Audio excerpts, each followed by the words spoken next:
Here's a little gripe of mine. Whenever people talk about the classic Mega Man, or a favorite song from the classic Mega Man series, or they reminisce over their favorite Mega Man game, it's always the first 3 games. And that makes sense, because the first 3 games establish the basic mythos of the Mega Man series, and they are fantastic. And for some reason, companies seem to love trilogies. But honestly, at least in my opinion, each Mega Man game on the NES is better than the last. So where's the love for Mega Man 4? It's the first game to introduce the Mega Buster. It was never called the Mega Buster before this game. It's the first to add an animated story to the introduction. The music consistently slaps, and the level design is fun and smooth. As kids, we had 0 complaints when it released. It was more of the good stuff that we enjoyed from Mega Man 1 through 3, with even more to offer. And my personal copy actually showcases the durability of the old NES cartridges. I dropped one of my mom's wooden figurines on it and took a good chunk of the front. But years later, it plays just fine. From where we left at the end of Mega Man 3, Dr. Wily was killed. So we were curious to see who the next villain of the story was. The instruction book did not leave us hanging. Good evening, Dr. Light. Allow me to introduce myself. I am Dr. Cossack. You may not have heard of me, but soon the world will know my name. Over the years, you have been hailed as the greatest robot designer in the world, while my robotic creations have been totally ignored. I cannot allow this to continue. The world must be made aware of my genius. From my Siberian citadel, I've sent 8 of my most powerful robots to destroy that titanium troublemaker, Mega Man. Once they have obliterated him, I will place his broken body on display for the entire world to see. Only then will I be allowed to take my place as the greatest robot designer of all time.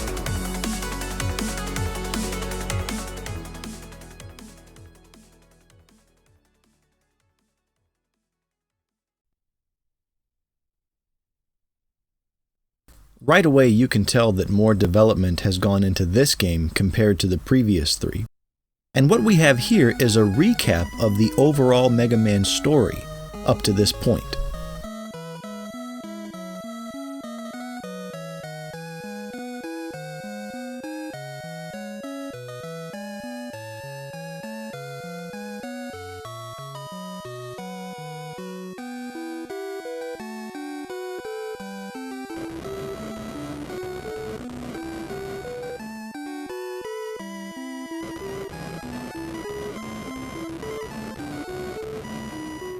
The incomplete thought rock having always confused me as a kid. This was the game that taught me that Rock was Mega Man's other name.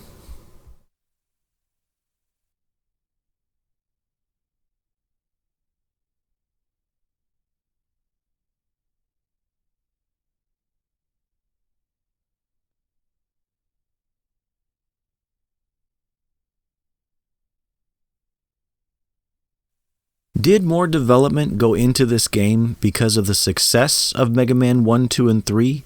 Or was it because developers were doing more with the Nintendo by the time this game came out?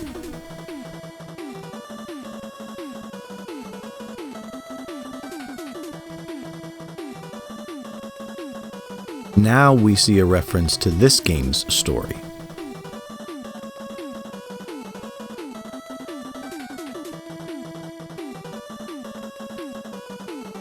This is the first time Mega Man's weapon is referred to as the Mega Buster, so I always assumed that the Mega Buster was the charge shot.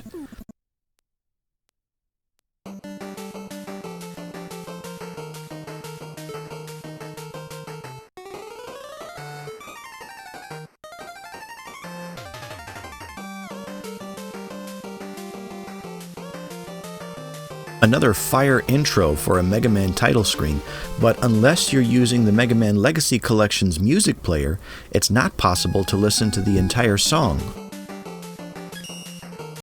Now, as in all of the Mega Man games on the Classic series, defeating each boss will give you an ability that you can use to defeat another boss. And in Mega Man 4, this boss rotation is the cleanest it's been since the first Mega Man.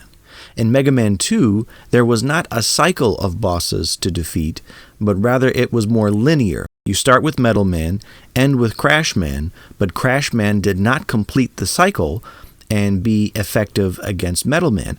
And then in Mega Man 3, there were actually 2 different boss rotations of weaknesses. But in Mega Man 4, it is nice and clean, and it goes as follows. If you defeated Toad Man, you would be effective against Bright Man. Bright Man would be effective against Pharaoh Man. Pharaoh Man effective against Ring Man.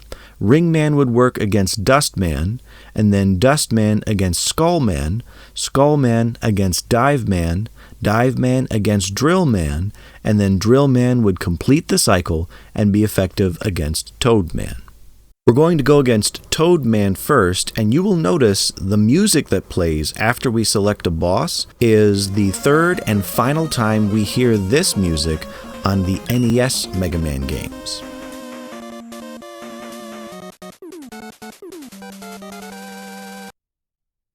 With the new Mega Buster Charge Shot, I recommend ABC, always be charging.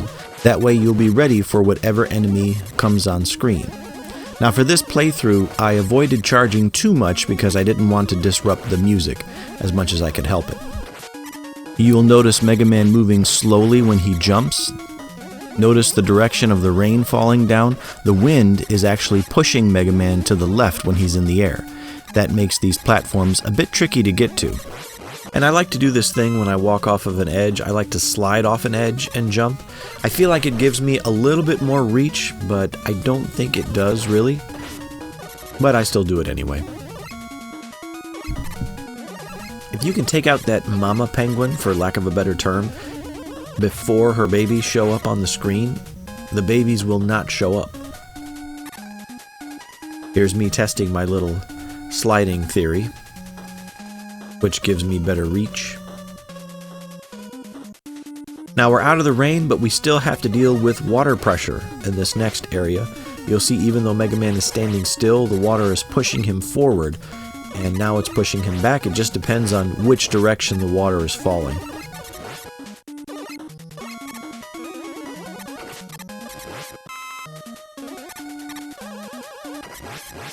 Me testing my sliding off of an edge. I'll probably still do that every time I play a Mega Man game.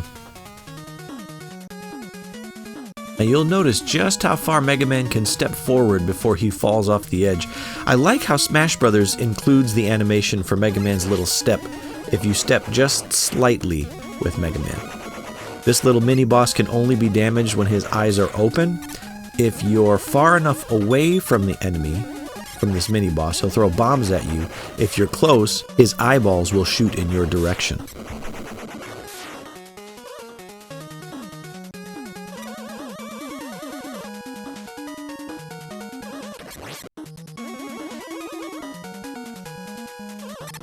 The same mini-boss, but a little bit more tricky, having to deal with the water pressure.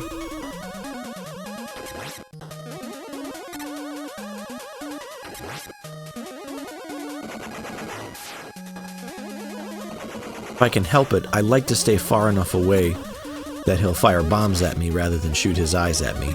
But it's difficult to get that rhythm going, at least for me sometimes. Now these little robot fish, if you stand still when they appear on screen, they'll jump right in front of you, but if you try to run consistently non-stop, you will likely run into them. Unless you're a speed runner, you probably know how to dodge them so you can keep running forward. As we approach Toad Man, the battle is very easy. That's why most players start with Toad Man when they want a casual run. He will jump around the screen, just as a toad would jump when making moves. And then if you leave him alone, he does this little rain dance, and the entire screen becomes hazardous to Mega Man. But if you shoot at him after he lands from a jump, or even when he starts dancing, you'll interrupt him and he'll start jumping again. So you get this nice little rhythm going, and it becomes a rather easy fight.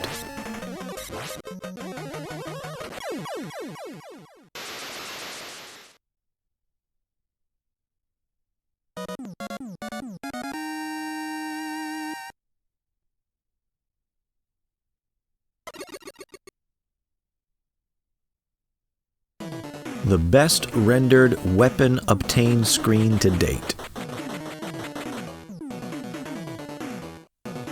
And a little upgrade for our friend Rush.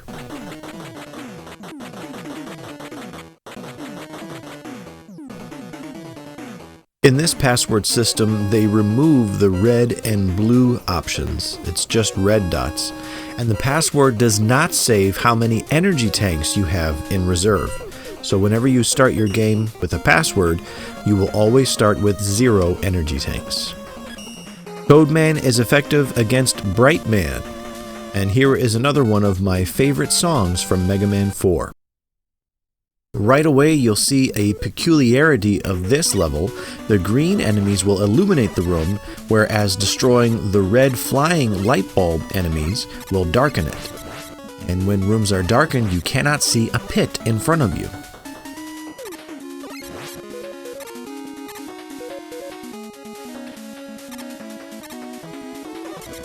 These little grasshopper friends, I don't think they hurt you when they touch you. The farther ahead that you stand on them, like the closer to their head that you stand, the farther forward they will jump.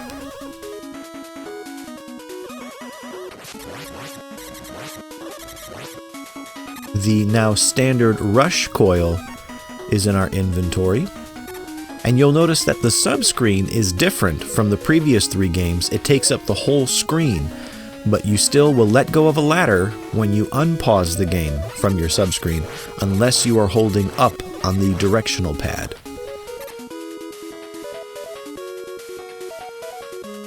These enemies cannot be damaged until they open.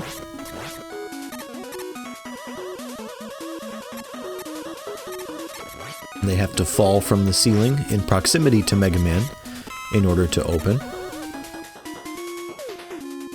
Going down the ladder here is optional. It leads to a dead end, but at the dead end is an energy tank and a 1-up. Timing your jumps here. The red ones will fall. The green ones, however, will continue bouncing back and forth. We'll have to make good use of rush coil in order to return without wasting that 1-up we picked up. And all depending on where you space rush, you'll have to time your jumps appropriately when you land on those red platforms. Rush will teleport parallel to Mega Man, but he needs enough clearance away from a wall to fully materialize.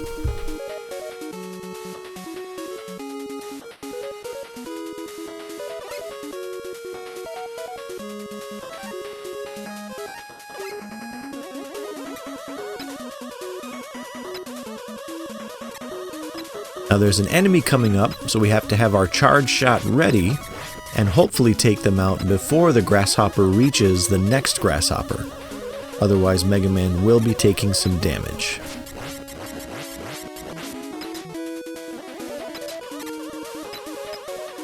I feel bad for those grasshoppers every time they fall down a pit.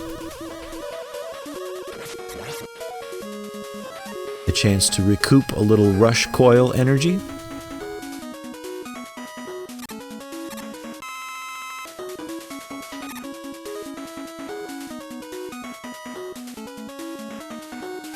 Here is a tricky part of the level.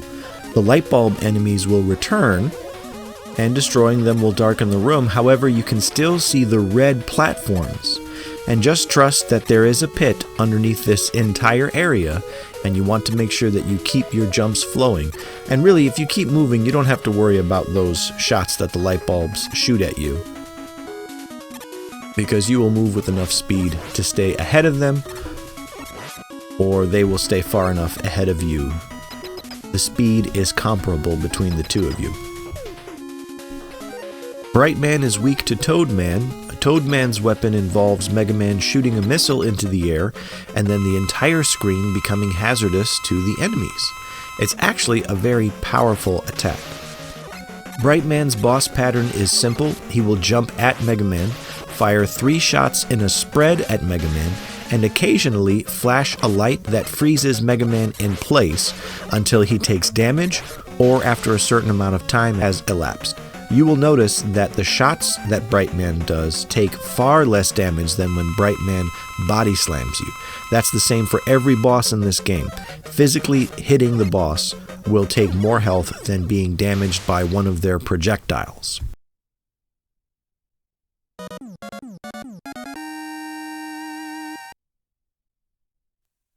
The ability Mega Man gains from Brightman is the same as Flashman's ability from Mega Man 2.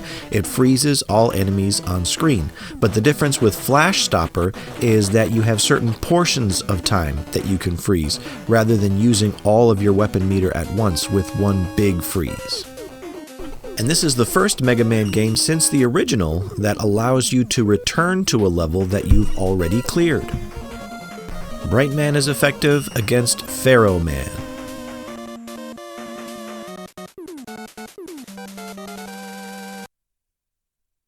Now you'll see some quicksand in the beginning of Pharaoh Man's level. If you stand in the quicksand long enough, you will lose a life.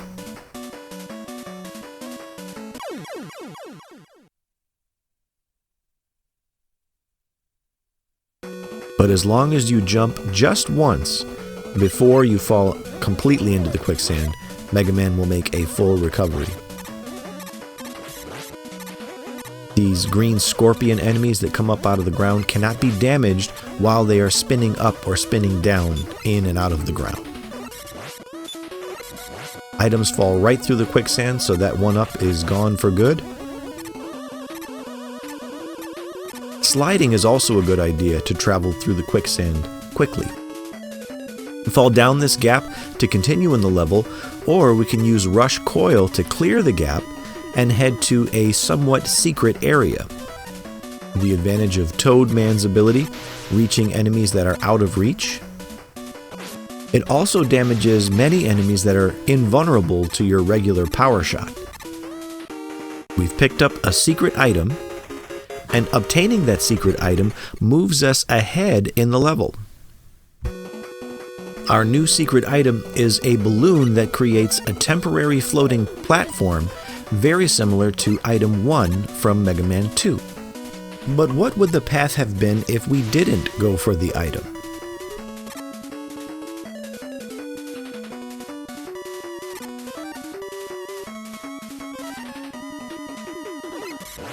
We would have seen these flying ladybug enemies, which if you hit them with a fully charged Mega Buster, you will one-shot them. Nice, 2 1-ups. Within 30 seconds of each other, and you would have run into these mummy enemies much sooner, as well as picked up an energy tank along the way. We called these energy tanks energy crystals when we were kids. That's because one of the instruction booklets for the earlier Mega Man games, refers to them as energy crystals. And here we are, back at where we would have been if we picked up the balloon item. We have these platforms that are a lot less friendly than the grasshopper characters in Brightman Stage because they will shoot at you out of the sides of their heads, very similar to the floating platforms in Iceman Stage in Mega Man 1. And then we have these batons, which we didn't realize as kids were different batons from the previous games. These are actually baton-tons, and they take 2 hits with your regular shot rather than 1. And by this time in Capcom's history, you can see a lot of similarities in the animations of characters between this game and the other Capcom games that are based on Disney characters, DuckTales and Chip 'n Dale Rescue Rangers. I still have yet to play the sequel to Chip 'n Dale Rescue Rangers. Now, Pharaoh Man's weakness is Bright Man, but before we display his weakness, let's take a look at his boss pattern actions in just a regular Mega Buster fight. He will hop around the room, taking 2 skips, throwing fireballs at you along the way, and then every once in a while he will charge up an attack. Sliding is going to be your best friend to evade him and his attacks.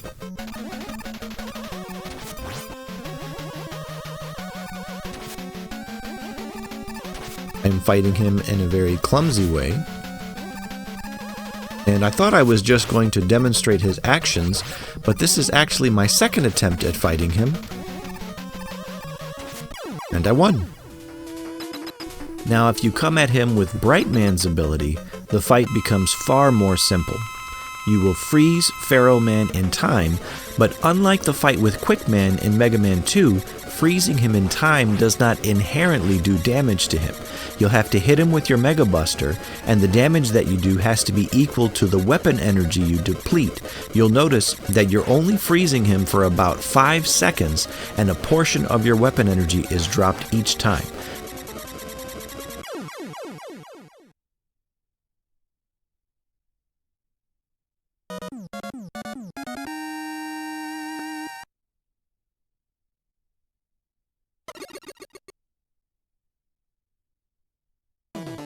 Pharaoh Man's ability is a fireball that has its own charge shot.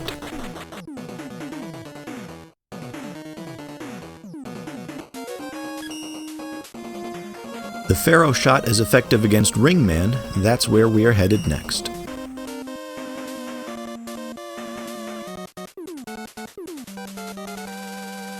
Right away, as soon as we drop in, we're introduced to the mechanic of these retracting platforms. As soon as Mega Man touches them with his feet, they retract, but if you slide, they wait until Mega Man stands back up to retract. The music and the aesthetics kind of give me a Crash Man vibe in this place, at least for the beginning part of the level. You will notice, depending on which platform you stand on, they will retract from left to right or from right to left.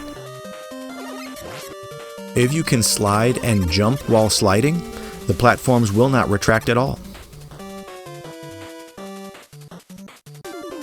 This one is a little bit tricky because of 2 enemies firing at you while you're navigating the retracting platforms. My aim is off, my dodging is horrible, and I will chalk it up to a lack of practice. This is what a frustrated old gamer does to handle it. Now you'll see using Toadman's ability takes a nice chunk of weapon energy. That's probably to keep you from abusing it. From here on out, all of the rainbow-colored platforms will retract from left to right, and then they'll return from left to right.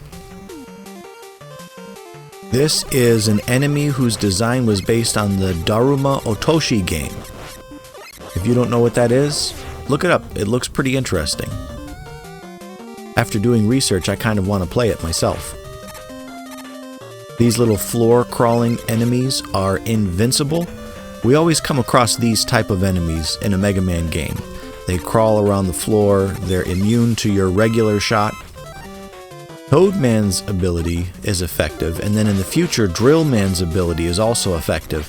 I don't recommend Toadman's ability, however, because it takes 3 uses to eliminate that enemy.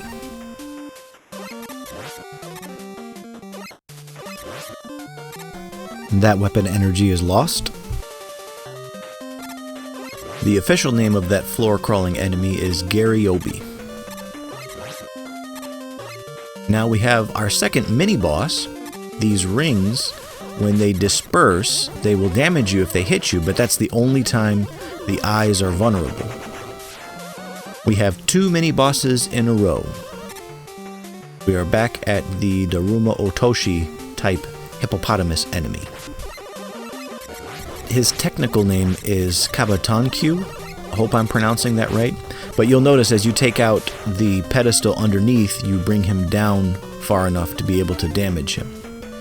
Rush Coil will help us to climb this ladder and introduce us to the new assistant, Flip Top. Now, Flip Top will give you an item. If you don't like the item, don't grab it.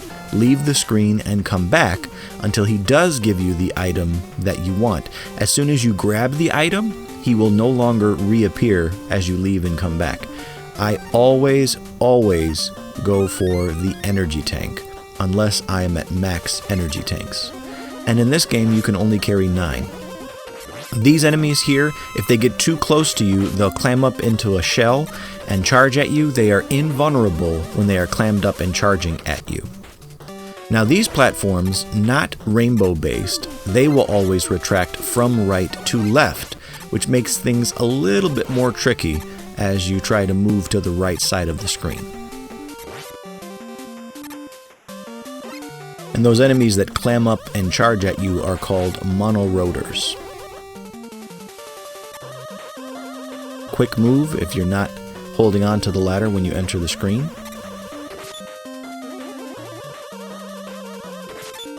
You got to get the timing right. The rhythm, I should say. Because you want to be able to jump and hit the enemy as well as dodge the rings, because he's a little bit closer to Mega Man the second time around.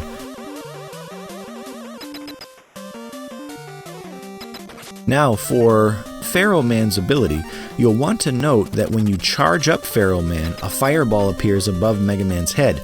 That fireball that's just sitting above Mega Man's head will damage an enemy, and you will still have a charge.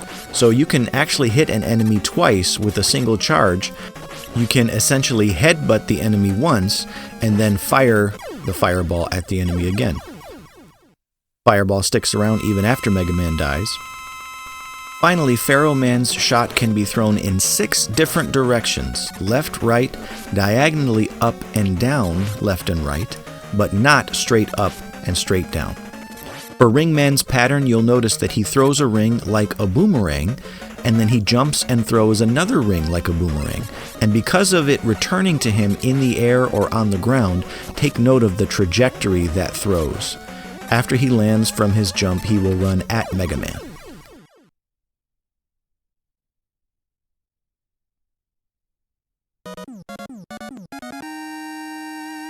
You will never see me do a no-hit run of Mega Man.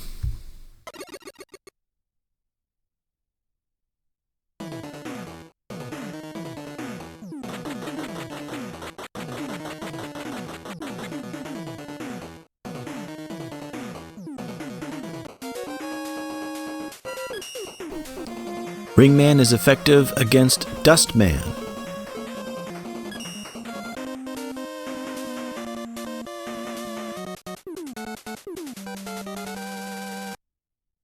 As soon as we enter, we have an enemy to contend with. You cannot damage him from the front. You have to wait until you can shoot him from behind. Here is the classic Met that we see in every single Mega Man game, and be careful when you try to jump across those pits, because these enemies will shoot up from the ground and knock you back. So Dustman Stage, it's an interesting stage thanks to a certain song and a certain animation on YouTube. It's a very intriguing premise where you can see Mega Man being conflicted over the robots that he destroys, and Dustman, the whole stage being presented in a very creepy manner. It's a very clever video, a very clever animation, and I personally enjoy it. However, it is not my headcanon when it comes to Mega Man. It shows Mega Man being conflicted, and some would even call Mega Man a pacifist, the same as X. But Mega Man is not a pacifist, and he does not view this as a robot graveyard. I could be convinced otherwise based on only one thing: the music for this particular level. At the beginning of the music, it seems very somber, very melancholy, and I do wonder if the developers were kind of presenting some sad hesitation on Mega Man's part because of his tromping through a robot graveyard to get to Dustman. But no matter what, Mega Man is not a pacifist, and this game itself proves it. At the very beginning, it says that Mega Man, or rather Rock, elected to become Mega Man as a solution to Dr. Wily's attempts to take over the world. Now, if Mega Man was really a pacifist, or if Rock was really a pacifist, maybe he would have said, why can't we negotiate with Wily first? But right away, Rock elected, through his sense of justice, to become a fighting robot. And I always appreciate, or not appreciate, but I notice that Mega Man's eyes are very bland and blank, because he really doesn't feel bad about what he's doing. He's just fighting to save the world. And that's why I think that the best iteration of modern-day Mega Man is the way Smash Bros. Designed him. His look, his action, his movements, even the blank look on his face, it just lends itself to what I think is Mega Man's true personality. It makes me think that Nintendo and Capcom really should collaborate on making a Mega Man game together. These last two sets of dust blocks are a little tricky, and you can take them out quickly with a fully charged Mega Buster or with your Ring Boomerang ability.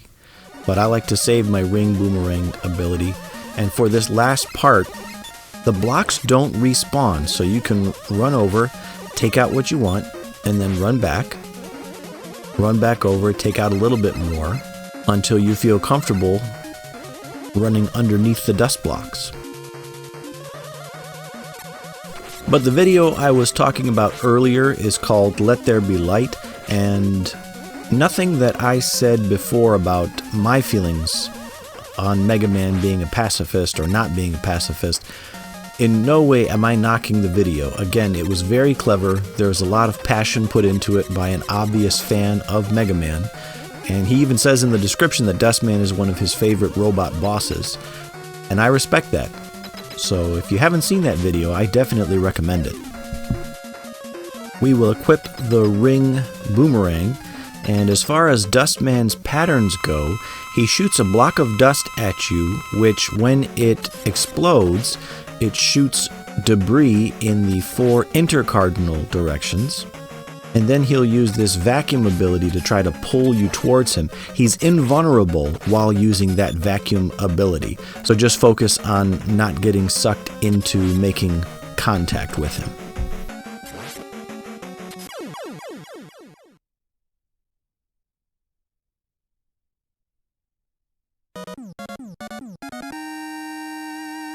Another unnecessary brush with death.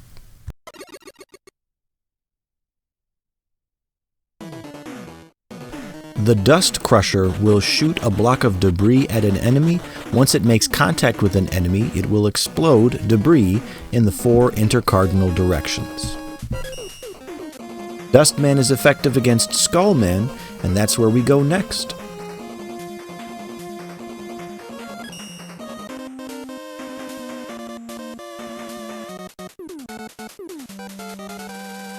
And another banger.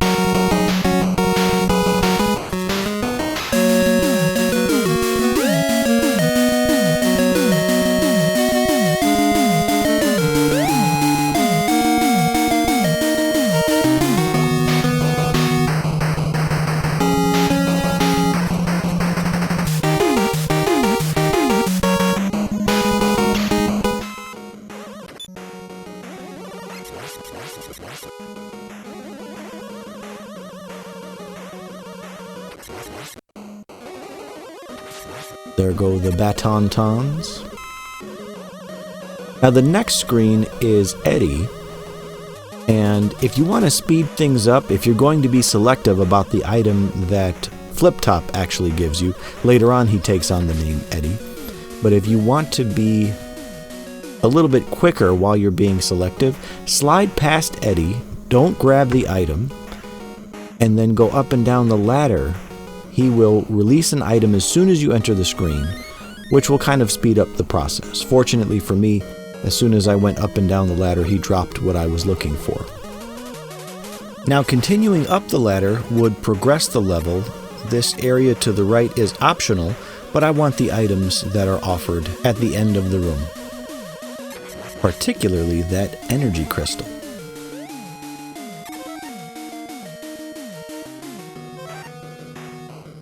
Now, in order to return, and we have all of these enemies to face, I'm going to use Toadman's ability to keep the enemies at bay and make it a much easier walk back.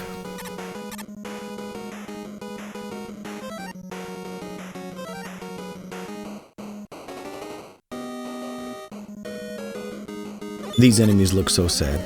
If you are farming for energy tanks in this game, let's say you were using the password function and you started the game with 0 energy tanks and you would like to build them up, I recommend Wily Stage to gather energy tanks because you can get 3 in a row fairly quickly, including the one that you would get from Flip Top.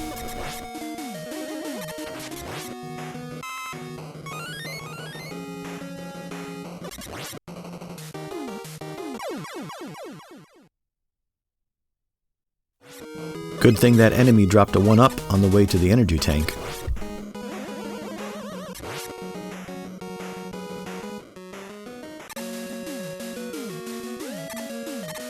Still trying to figure out whether sliding and jumping gives me more reach or not.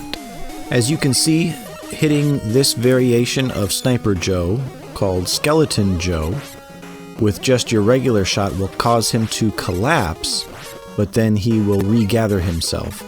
You have to hit him with a fully charged Mega Buster in order to take him out. I find Skullman to be the most challenging of all the robot bosses in Mega Man 4, but his pattern is very simple. He takes an action, then he does a movement. He has 2 different actions that he will use. He will either fire 3 shots at Mega Man, which if you jump, he'll throw the shot up, and it should be easier to dodge underneath. You just have to do a little dance. Or he will use a skull shield around him, and he won't move while the shield is active. He's also invulnerable to your shots while the shield is active. Then his movement is either running at Mega Man or jumping at Mega Man.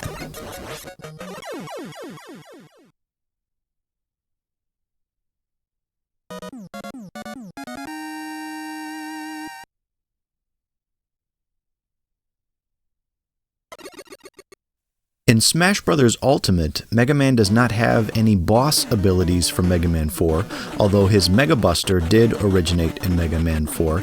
But on Smash for Wii U, you could change his Leaf Shield to the Skull Barrier, which gave Mega Man a Reflect ability. Now for my #1 favorite level, favorite music, favorite boss design in Mega Man 4, Dive Man.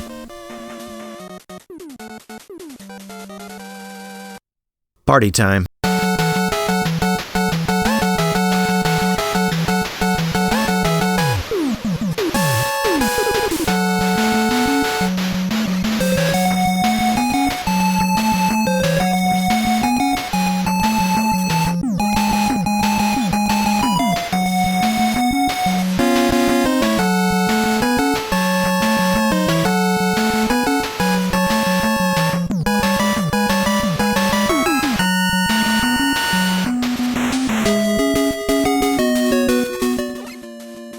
The Whale mini-boss will shoot a Seeking Torpedo at you or drop 4 mini-mines from the sky.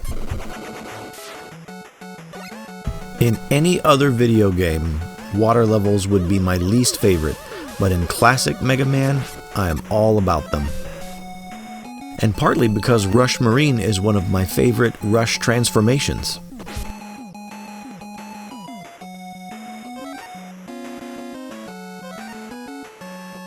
Eddie is coming up in this screen, and again, I'd like to slide past him, go up a screen, and then come down to farm his items much quicker. If I don't like what he's got, I'll come back. Got my energy tank. Now, again, Eddie was called Flip Top when he made his American debut. He was always called Eddie in Japan, but it wasn't until the Ruby Spears Mega Man TV show that he was first called Eddie in America.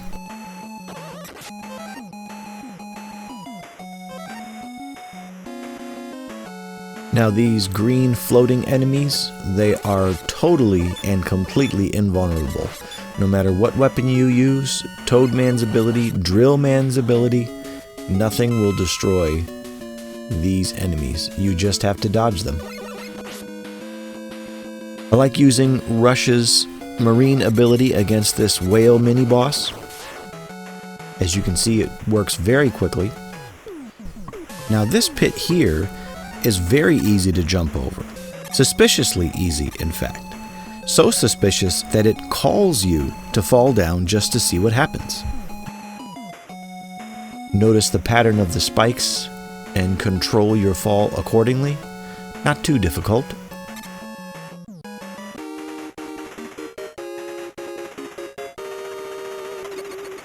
Now, unlike in Pharaoh Man's level, picking up this item actually puts you back a little bit in the level.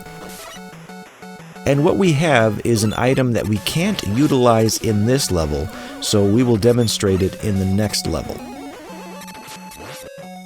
I've already used up quite a bit of Rush Marine's ability, so I'm going to just walk this with Mega Man. Now that little chime that played when we picked up the W item, that is a song that was actually reused. If you ever played the Capcom arcade game Block Block, when you clear the bonus stage, that's the same song.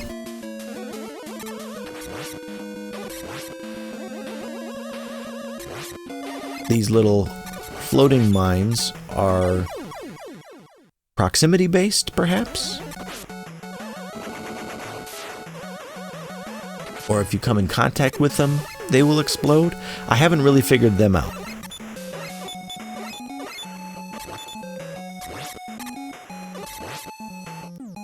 Dive Man's strategy is simple yet powerful because he will propel himself towards Mega Man. And remember, a boss body slamming Mega Man does much more damage than a boss's projectiles hitting Mega Man. He will also fire homing torpedoes.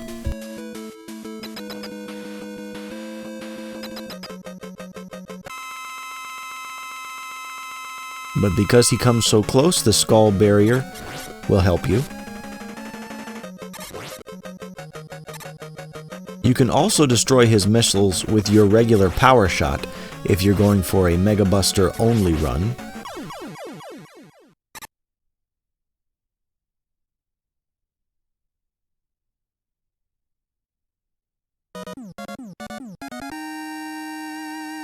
And there goes my favorite level, aesthetically speaking.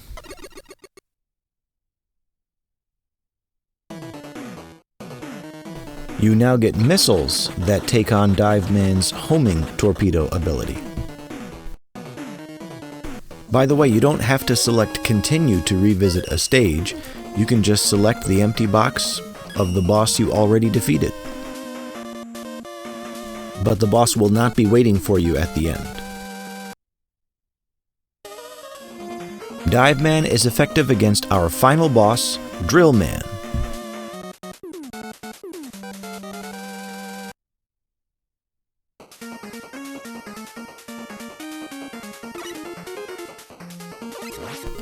More good music. And people always talk about Mega Man 1 through 3 when they reminisce, but every song in 4 is a banger.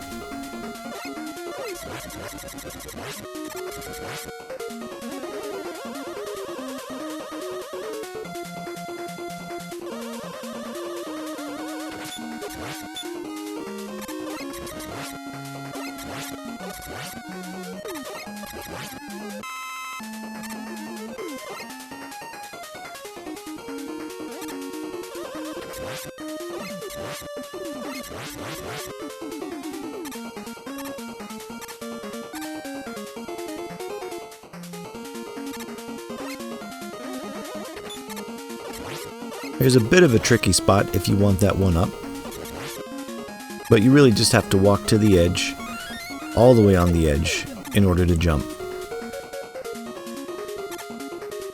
Now in this room, those spikes on the ceiling, they're not really as threatening as they look. You can do a full jump, hold the A button down, and jump as high as Mega Man can, and you won't touch those spikes on the ceiling. So you don't have to do anything to reduce your jump to clear the spikes on the floor.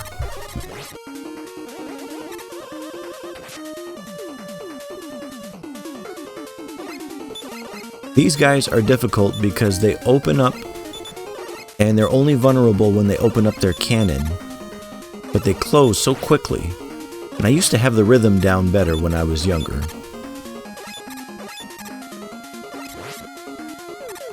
Now we have the opportunity to see the wire item, the W, that we picked up in Dive Man stage. It is a wire that will reach to the ceiling, push the up button, and then the fire button. And you can't shoot when you're on the ground with the wire ability equipped. You have to hook the ceiling and ascend to the ceiling before you can shoot left and right. So its uses are limited, but it is really cool to have the ability to see Mega Man looking up, an animation of Mega Man looking up on command.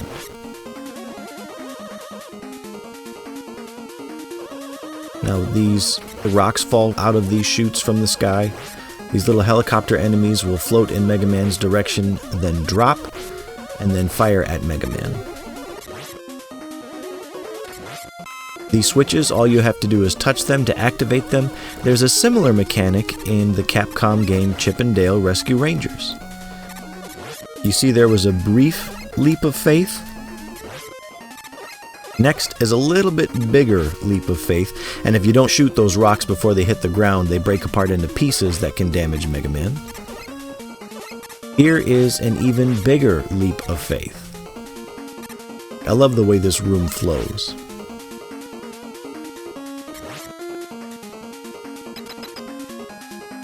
Now, I take a pause in this room looking at my energy meter and decide whether I should take the L against Drill Man or use an energy tank right now. Ultimately, I decide I have enough energy tanks to use one. Drill Man's fight can be very boring or very exciting, depending on how he chooses to behave. He will do one of three things. He will either jump at Mega Man, run around the room firing his drill missiles, or as you just seen, he will burrow into the ground and then emerge a few seconds later. Dive Man's ability is going to make this fight very easy because your missiles will seek out Drill Man, so you can just focus on avoiding him and his attacks. It is recommended to stay close to him so that when he does push his hands forward and fire a drill at you, you can jump over them easy and clear the explosion of those drills easy as well. During this fight, it is one of the boring ones where he just continues diving and coming out of the ground. He does not use his missiles once.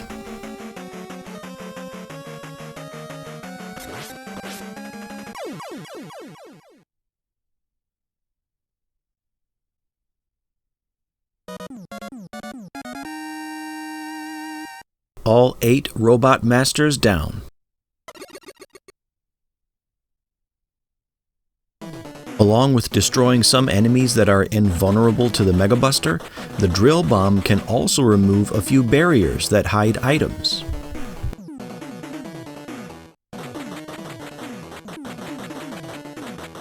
Finding Rush Jet always felt like an endgame accomplishment to me.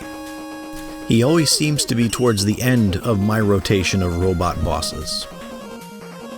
And now the confrontation. The assault on Dr. Cossack's castle.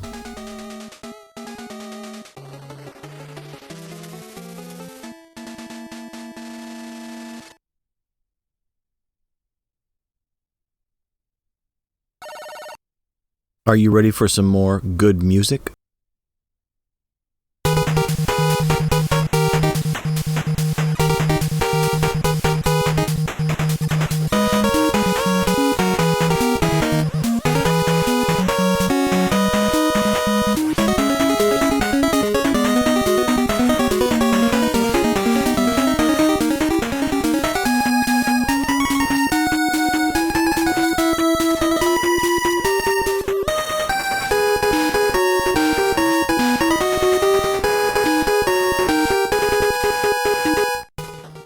As you can see, walking through the snow slows Mega Man down, and those slinkies at the beginning of the stage can take quite a beating before they're actually defeated.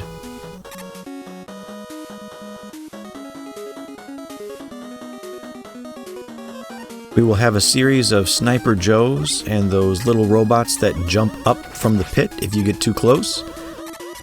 Now again, I'm not using the official names of these enemies because when we were younger, the instruction booklets did not give us the names of these enemies, and so all we had to go on was our own little references to them.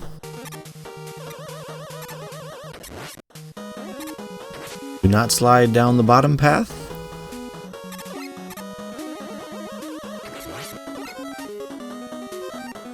Now this next part is tricky, but really very simple. You just have to commit to the jump, timing the bone throwing of Skeleton Joe right. That robot that comes up from the ground, it won't hit you because that ledge that you jump off of is high enough from the bottom of the screen. As long as you commit to the jump. We're going to save on Rush Coil and Rush Jet energy and use the balloon item instead. As long as you keep moving, the enemies that appear here are more for show.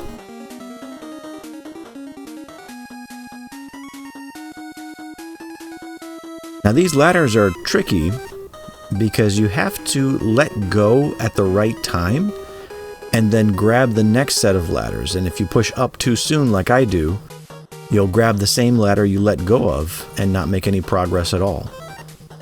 The spikes are really there for show, they're just there to mess with you. They go up high enough that you don't have to worry about them when you drop and grab the next ladder.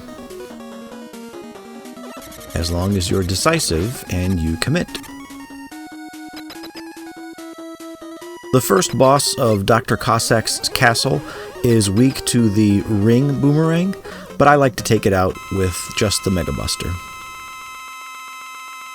You'll notice a drill on the bottom, or maybe an anchor on the bottom of this boss. He likes to destroy the floor in an attempt to hit Mega Man. He will also fire some shots at you. But you really want to take him out before he takes out enough of the floor to create a pit that you can fall down.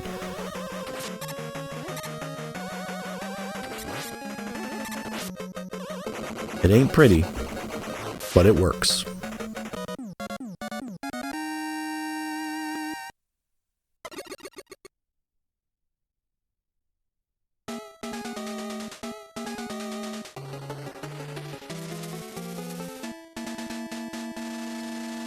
Before we started our first level of Dr. Cossack's castle, he did not make an appearance, like Dr. Wily normally would.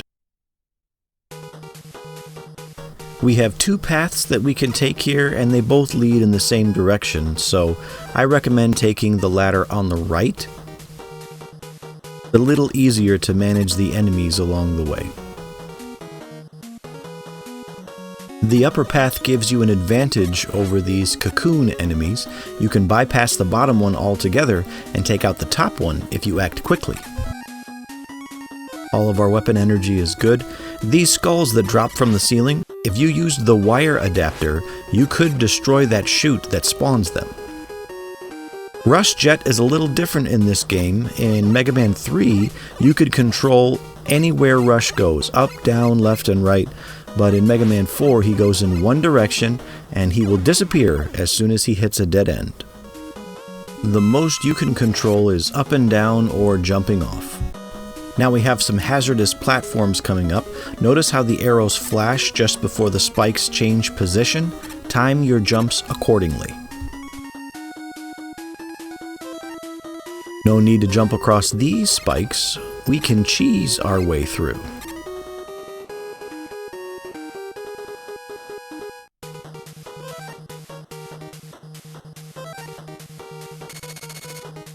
Here's the wire in action.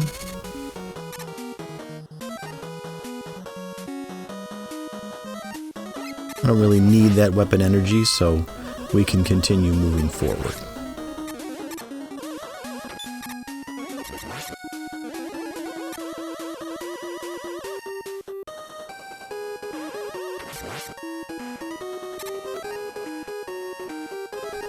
This weapon energy is also unnecessary since an enemy dropped a large weapon energy for us, so we can top off Rush Jet. Here is an example of one of the barriers that Drill Man's weapon can destroy. We just have to wait for this clamping spike to get high enough for us to drop down and head to my favorite item. I'm leaving some of these weapon energies that I happen upon behind because if I were to take them, move forward in the level and deplete a weapon energy and then die and repeat this level, those weapon energies do not respawn. So I will only take them if I need them. You can use an item to bypass having to jump on those blocks altogether. The next boss is one of my favorites. It comes in 3 parts and in 3 different speeds. At its slowest speed, it will fully assemble itself, and you want to be inside of it once it's assembled because that's when its vulnerable spot reveals itself. It is weak to Dust Crusher. Now at its fastest and middle speeds, it will not assemble itself, so you have to dodge it or it will crush you into the end of the screen. Fortunately, there is a gap underneath it, so you can slide in between. As soon as it assembles, you'll see that it takes a shot at you, and I forgot when I started that its weakness was Dust Crusher, so I brought in the wrong weapon. Now you'll see it come in lightning fast, figuratively speaking, and you can simply slide underneath it. Here is not so fast, and you can slide underneath it or try to be fancy and jump through it. And then during its slowest setting, jump on the platform and be ready for it to shoot at you as soon as it assembles. If you do it right and you do it clean, you can hit it 3 times before it disassembles. I can do that maybe half of the time. I love situations where you can keep Mega Man in his sliding animation. Maybe that's why I like this boss so much.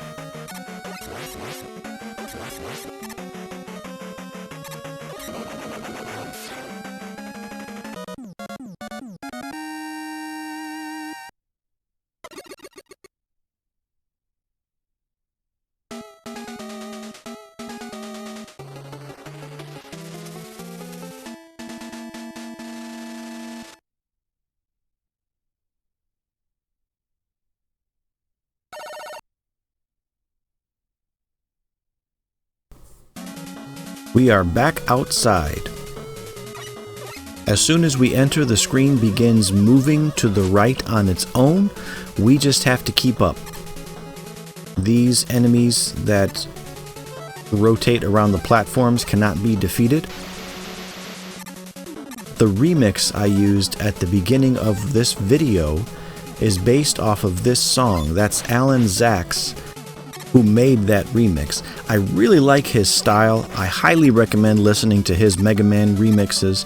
I really like his arrangement.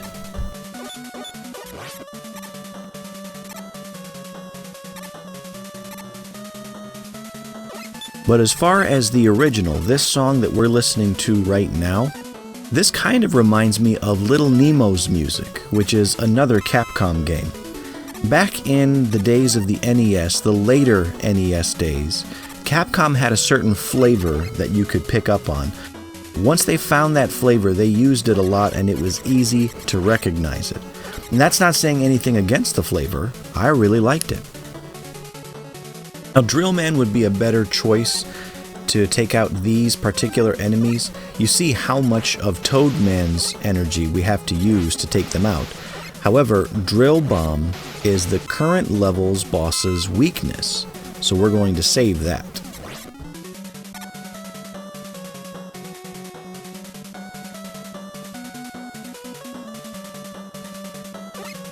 Now the level gets a little bit more tricky. There's another layer to worry about. These platforms slowly sink, and as you jump, they actually try to ascend into the air past the top of the screen.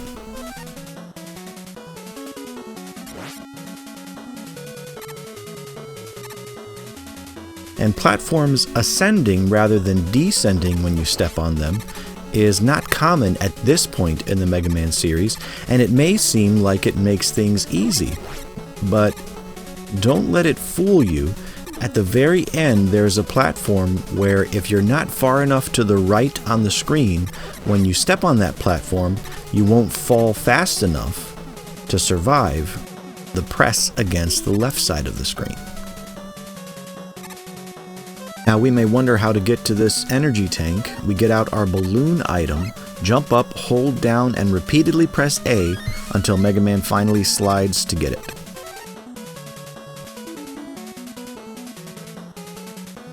This next boss, being weak to Drill Bomb,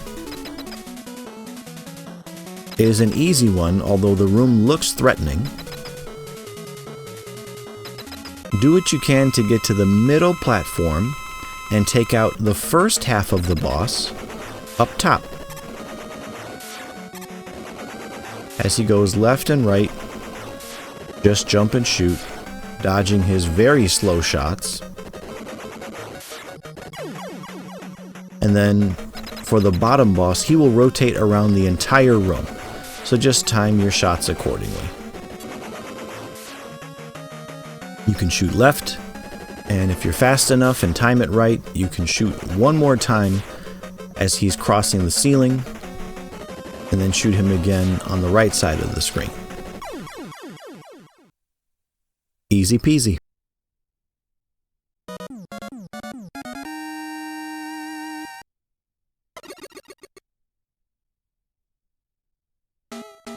Now you may have already noticed this, but the paths that are drawn on this screen actually correlate to the maps of the levels themselves.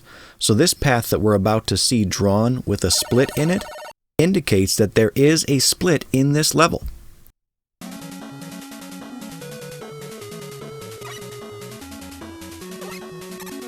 Nighttime in Siberia. And this is going to be a very generous level. We're going to see quite a few items to help us top off, recharge, and prepare for the fight ahead.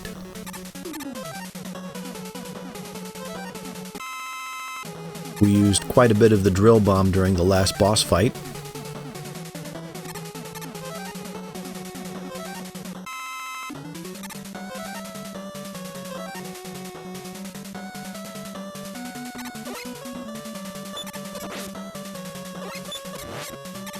One of these days, I'm just going to practice the timing of those enemies. I used to be so much better at it. At least, I think I used to be better at it. One of two possible energy tanks to be found in this level.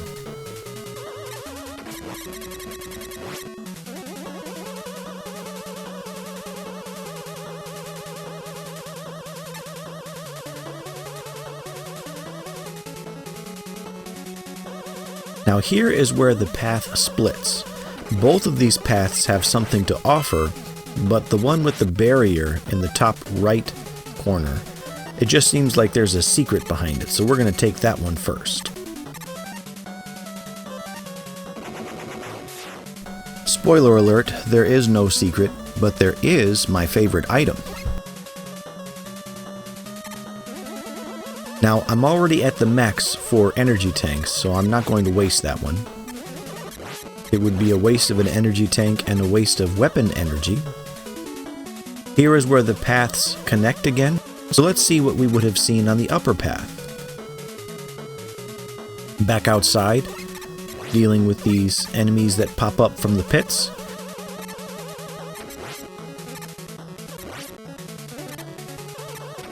And rather than an energy tank, we have a 1-up, which in my current inventory works out better for me.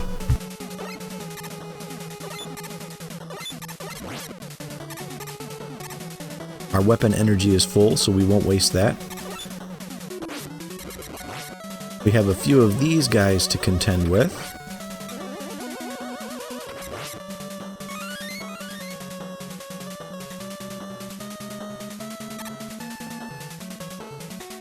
Thanks to the Mega Man Legacy collections, all of the enemies are named.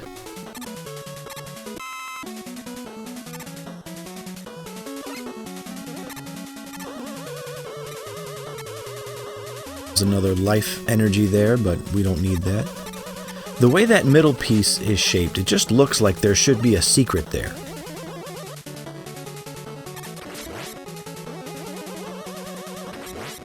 Falling skull enemies. In the fight with Dr. Cossack himself, the Dr. Cossack machine is vulnerable to the Dust Crusher. Now, jumping on the higher ledge will give you a better vantage point to hit Dr. Cossack, but be careful that you're not caught underneath his machine, because he's going to grab you with those little pincers, pull Mega Man up into the air, and then drop him hard on the ground. And then, as you can see, he has the little shotgun 3-pellet attack on either side of his machine.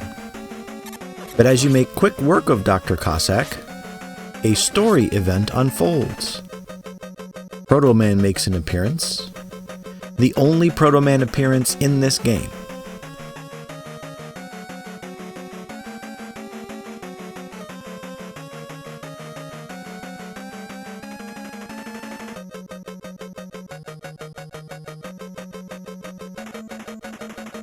So Dr. Cossack is not the true villain of this game.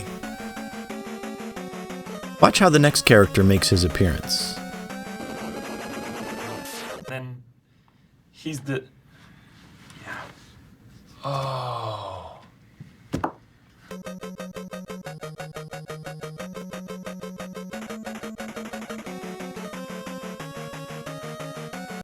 Dr. Wily is a man of few words. Get straight to the point.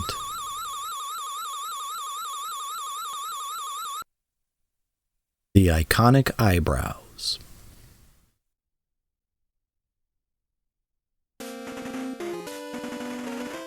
Now we begin our fourth Wily Castle.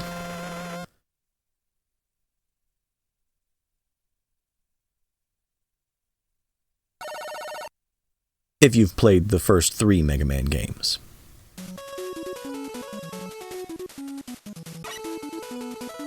Now, Wily's entrance is interesting. He teleported in like Mega Man and Proto Man did.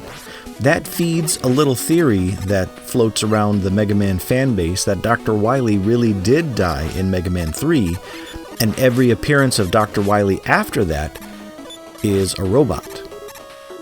There's a neat video on it,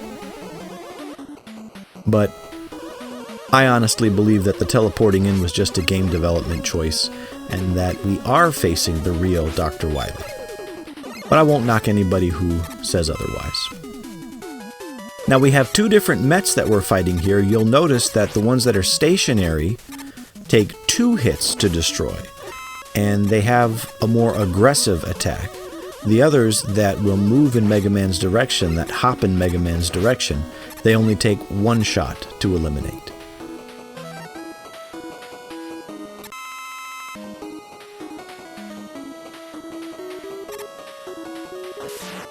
Another opportunity to use Rush Marine if we are so inclined.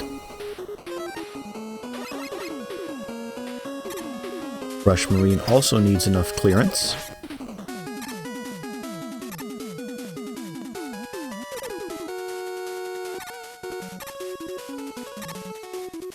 I don't know what I'm doing.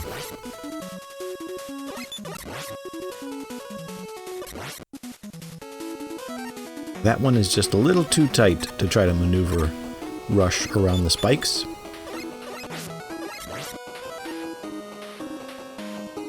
And I'm being a big baby, using Rush Marine to cross this little gap. I can do it. I really should have just done it. Now we have a series of disappearing blocks to navigate around. You can watch the timing of the blocks.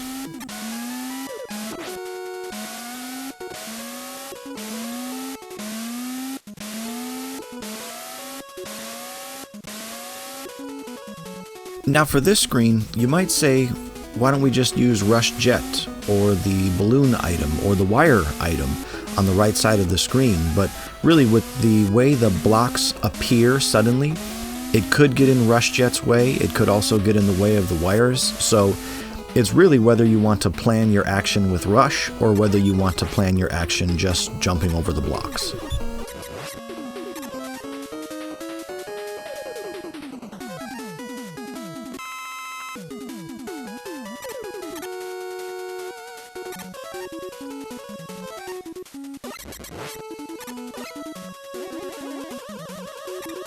Now you may wonder, why should we save that energy tank since the boss doors are coming up?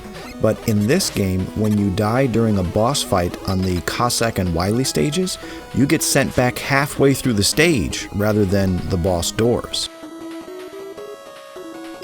Now the upcoming boss is vulnerable to the ring boomerang. It is a boss that we have seen a variation of in Mega Man 3 as a mini-boss, but rather than use the ring boomerang, I like to just use the Mega Buster. You notice that he pops up, jumps. If Mega Man is touching the ground when he hits the ground, he will freeze Mega Man in place, and then 4 Mets fall from the ceiling. The ones on the left side of the screen walk off to the left, the ones on the right side of the screen walk off to the right. Ideally, you want to avoid the jump and then have Mega Man himself jump before the giant Met hits the floor. I am horrible at this, but at least I get the job done.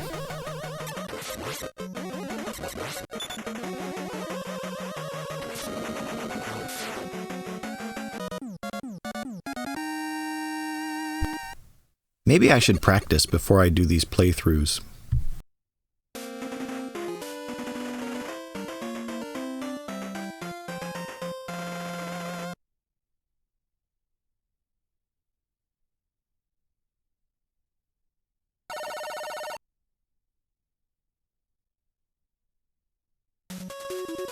Right off the bat, we have 3 paths to slide to choose from. Take the top path. The bottom 2 will lead you to spikes.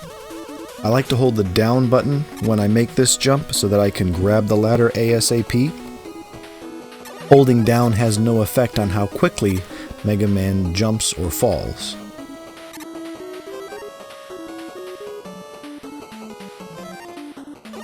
I used an E-tank on the last fight.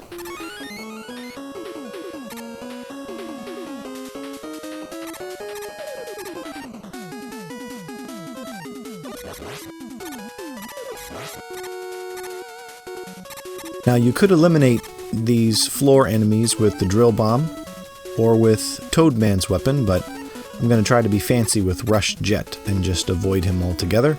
On the next screen is the final appearance of Flip Top. We already have maximum energy tanks and 1 more life than we normally start with, so we'll just take whatever he gives us. Don't take the left path. So how do you think Mega Man 4 measures up? Like I said at the beginning of this video, the memories, the love, the adoration, it all goes to Mega Man 2 and 3, really. Mega Man 1 as well, but mainly 2 and 3. But this game has everything that makes a Mega Man game good. And it builds off of Mega Man 2 and 3. I'm not going to knock those games, and I think Mega Man 3's title music is the best in the entire series. But as far as Mega Man 4 goes, we have a better looking game. We have excellent enemy and level designs. We have amazing music. I don't think there's a single song in this game that I don't care for. Maybe actually the current song that we're listening to isn't my favorite, but still, not a bad song. I really feel that each Mega Man game on the NES is better than the last. Although the last one on the NES is not my personal favorite.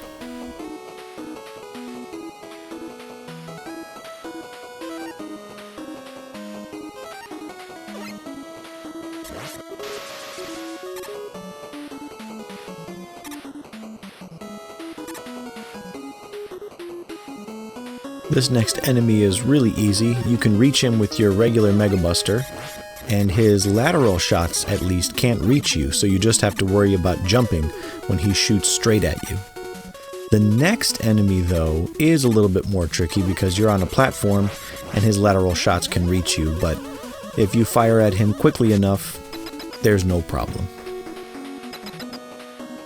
This next Wily boss is Taco Trash.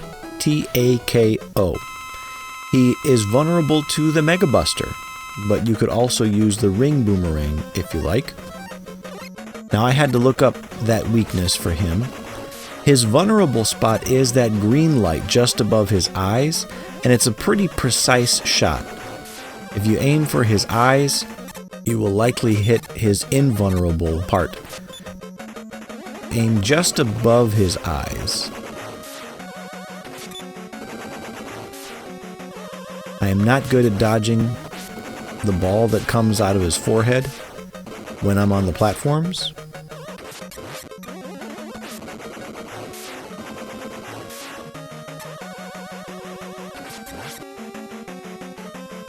And I know that one's coming straight for me, so I'll use an energy tank.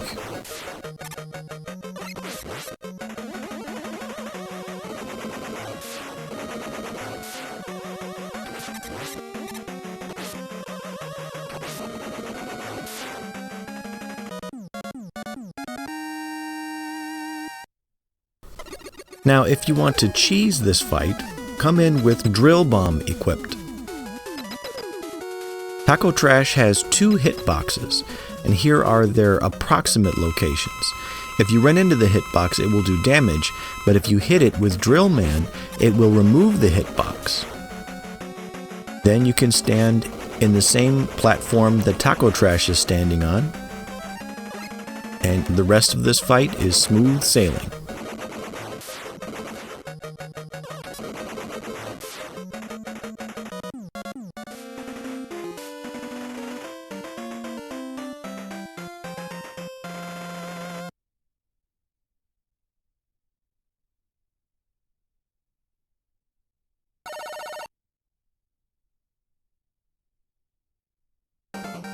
The music ramps up as we have an opportunity to recharge.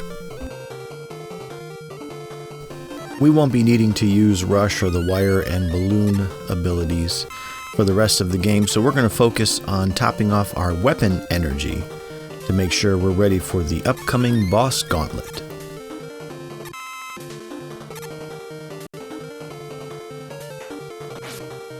Capcom is wrong for that enemy placement. But make sure that you drop down to the left from the top screen and you won't run into that enemy. Fortunately, there's some health right there. We can recharge from that hit, and a few more bits of weapon energy so we can continue topping off our weapons and even a little bit of our utility ability.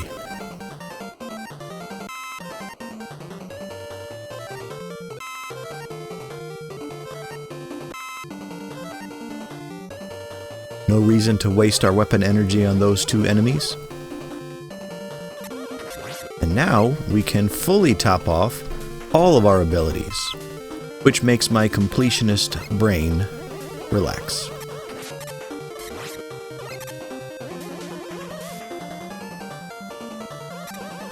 Here is health that we don't need, and now we do.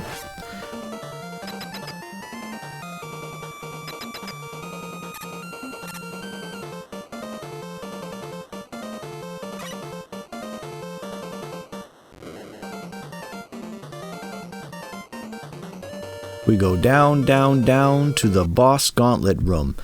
Now, here are the locations of each one of the bosses. Every time you defeat a boss, it will drop a large health replenishment. You can use enough of your weapon abilities to take out all of these bosses, and you should still have enough to fight Wily, or the Mega Buster will be just as much utility. But to speed things up, here is yet another Mega Montage.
Skullman won't move until you do.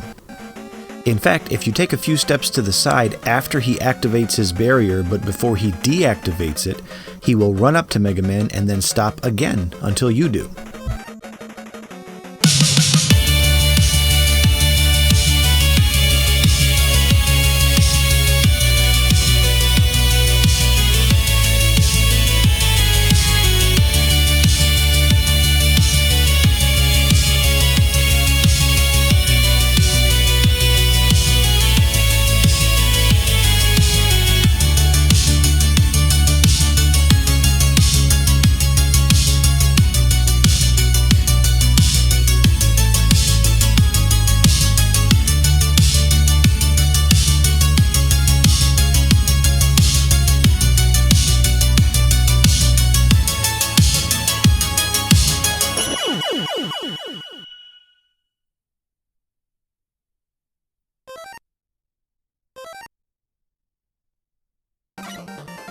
That was Electric Wendigo's remix of the Mega Man 4 boss music.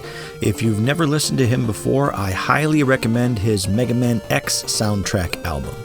Although I like a lot of the stuff he does with old video game music. And now the confrontation with Dr. Wily.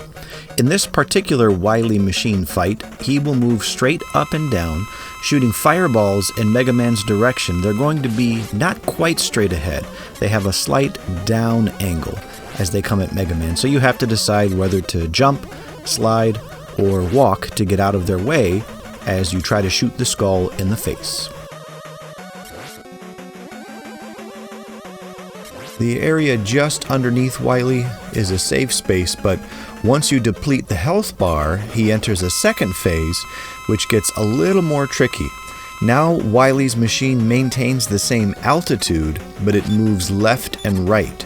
The drill bomb is its weakness, but I like to use the Mega Buster all the same.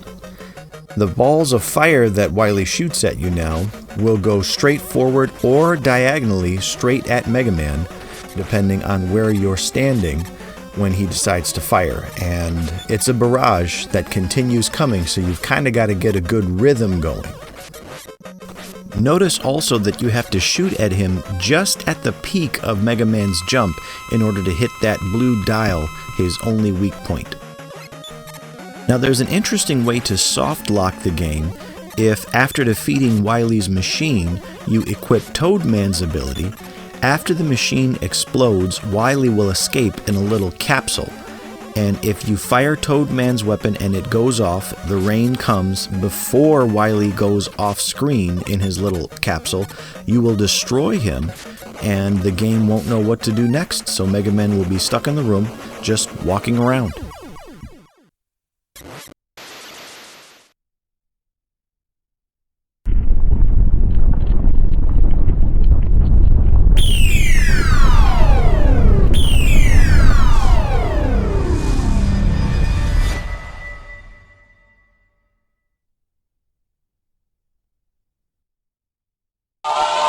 The end.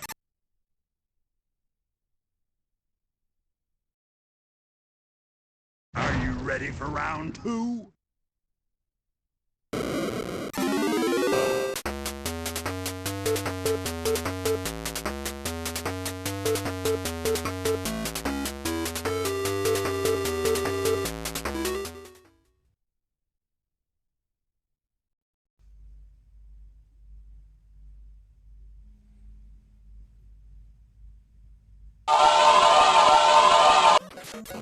Or if you don't want to tear a hole in the fabric of space and time, let Wily get away.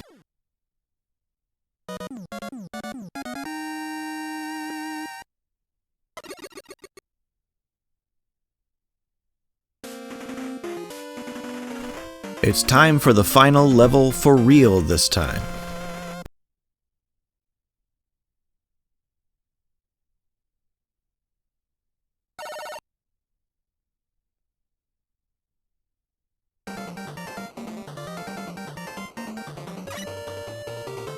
It really seems like there should be items lined up on those platforms, but instead we go down into the bowels of Dr. Wily's castle. You could farm these enemies here if you wanted to recharge your weapon energy, and the Pharaoh shot is what we want to use against Wily's final machine. I don't know why I picked Drill Bomb first, but once I entered the room, I remembered which weapon worked on Wily and why. You will see some projectiles lining up or assembling before they fire at you, and you'll see a brief flash of Dr. Wily's position. You have about 2 seconds, maybe not even, to hit Dr. Wily in that position before he disappears and relocates. Keep in mind with the Pharaoh shot, you can charge it up and hit Wily with the shot that is above your head while charged, and even after you headbutt him, you will still have a charge held as long as you're holding the B button. That will help you to stretch out how much weapon energy you have left.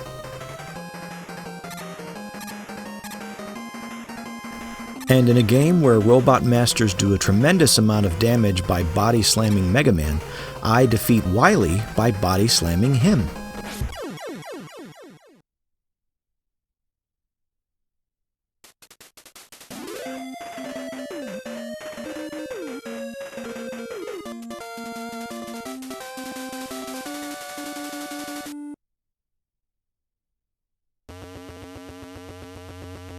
That's the first time we see Wily escape at the end of the game.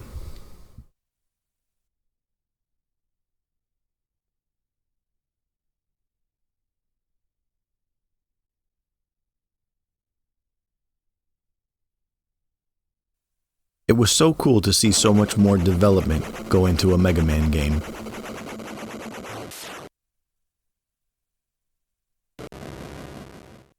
Look at that.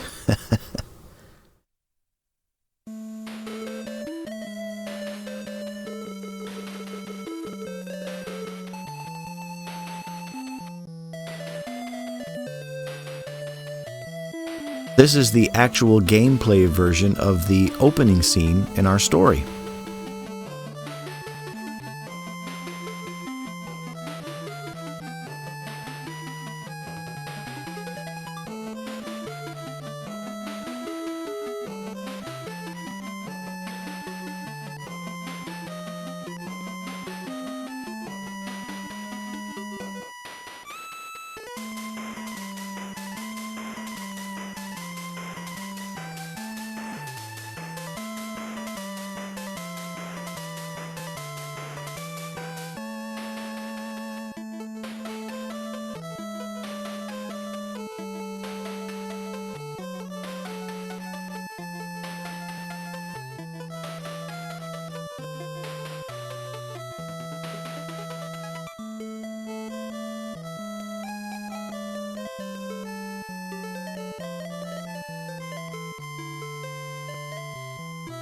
And whenever you see Inaf King in the credits, that's the nickname for Kaiji Inafune, the co-creator of Mega Man.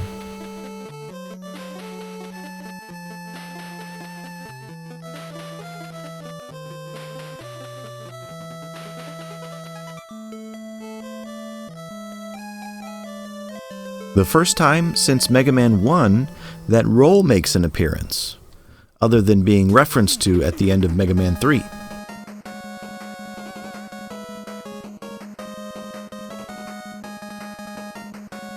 Bringing back a remix of Mega Man 2's theme song. Now, as I'm recording this audio, it is pretty recently after the announcement of the new Mega Man Dual Override that's coming out. And looking at these robot bosses and the credits for the name of the person that created each one, I'm excited to see the new robot boss contest. They're bringing it back just like they did in the old days, letting the fans create a robot boss. I didn't look at all of the details. It looks like there's only one robot boss that they're going to let the fans create, which would make sense. I think they did that with Mega Man 6 and Nightman. But that's another story for another time. I'm just excited that they're bringing back some of the old school advertising events.